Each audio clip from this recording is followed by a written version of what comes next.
এখনো এত শিশু মৃত্যুর কারণ, এ বিষয়ে কি বলছেন চিকিৎসকরা এবং সরকারি যে ক্যাম্পেইন আমরা দেখেছি টিকার বিষয়ে, এর সুফল পেতে ঠিক আমাদের কতদিন লাগতে পারে, বিশ্লেষকরা কি বলছেন?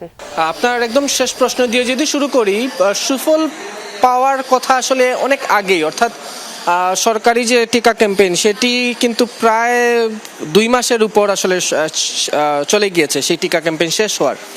সেক্ষেত্রে সেই সময় আসলে স্বাস্থ্য বিশেষজ্ঞ যারা আছেন তারা বলেছিলেন যে 15-20 দিন বা 1 মাসের মধ্যেই মূলত এই সুফল পাওয়ার কথা, কিন্তু সেটি 2 মাসেরও বেশি সময়ের পরও সিলেটে যে মৃত্যুর হার বা সিলেটের হাসপাতালে রোগী ভর্তির যে চাপ, সেই চাপ কিন্তু একটুও কমেনি। সেটি স্বাস্থ্য বিশেষজ্ঞ বা এই হাসপাতালে যারা জড়িত আছেন তারা প্রত্যেকেই উদ্বিগ্ন।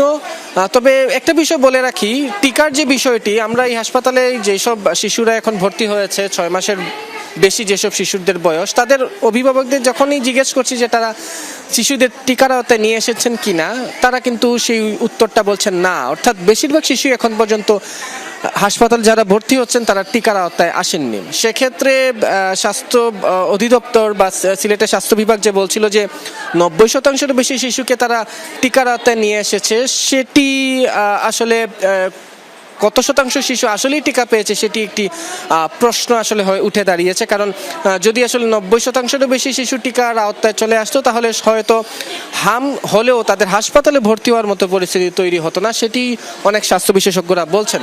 ফলে স্বাস্থ্য বিশেষজ্ঞদের একটাই পরামর্শ এখন যে 6 মাসের বেশি যেসব শিশুরা রয়েছেন এখনও টিকার আওতার বাইরে, তারা যাতে দ্রুত টিকার আওতায় নিয়ে আসা হয় তাদেরকে, সেই কথাগুলো আসলে তারা বলছেন। এখানে শিশুদের পাশাপাশি আমরা প্রাপ্তবয়স্ক অনেক রোগীকেও দেখছি, তাদের আসলে টিকার যে ইতিহাস সেটি তারা সঠিক করে বলতে পারছে না, তারা টিকা নিয়েছেন কিনা। অর্থাৎ শিশুদের পাশাপাশি প্রাপ্তবয়স্করাও আসলে হামে আক্রান্ত হচ্ছেন এখনও সিলেটে, এখনও তারা হাসপাতালে ভর্তি হচ্ছেন। এর বাইরে 6 মাসের নিচে শিশুদেরকেও আমরা কিন্তু হাসপাতালে ভর্তি হতে দেখেছি। তাদের ক্ষেত্রে স্বাস্থ্য বিশেষজ্ঞদের যে পরামর্শ সেটি কিছুটা আলাদা, কারণ তারা যেহেতু এখনও টিকার আওতায় আসতে পারবে না, ফলে তাদেরকে তাদের যে অভিভাবক তাদের জন্য আসলে পরামর্শ হচ্ছে যে তারা যাতে শিশুদের বুকের যে দুধ সেই দুধটা বেশি পরিমাণে খাওয়ান, যাতে করে তাদের যে রোগ প্রতিরোধ ক্ষমতা সেটি বৃদ্ধি হয়। এর পাশাপাশি সবার জন্যই একটি পরামর্শ রয়েছে, সেটি হচ্ছে যে স্বাস্থ্য বিধি যেটি আছে সেটি মেনে চলা। কারো যদি জ্বর বা র্যাশ এইরকম লক্ষণ দেখা দেয়, তাকে যাতে কিছুটা আইসোলেটেড করে রাখা হয় পরিবারের অন্যান্য সদস্যদের কাছ থেকে। পাশাপাশি যেসব শিশুদের আসলে এইরকম লক্ষণ দেখা যায় তাদের যাতে দ্রুত আসলে হাসপাতালে নিয়ে আসা হয়, কারণ অধিকাংশ শিশুই কিন্তু মারা যাচ্ছেন লেটে, একটু দেরি করে যখন হাসপাতালে নিয়ে আসা হয় তখন চিকিৎসকদের কিছুই করা থাকে না। ফলে চিকিৎসকদের সেই পরামর্শ আসলে অত্যন্ত গুরুত্বপূর্ণ যে এইরকম উপসর্গ দেখা দিলে যাতে দ্রুত চিকিৎসকের শরণাপন্ন করা হয়। পুরবী, অনেক ধন্যবাদ নাবিল আপনাকে বিস্তারিত জানানোর জন্য।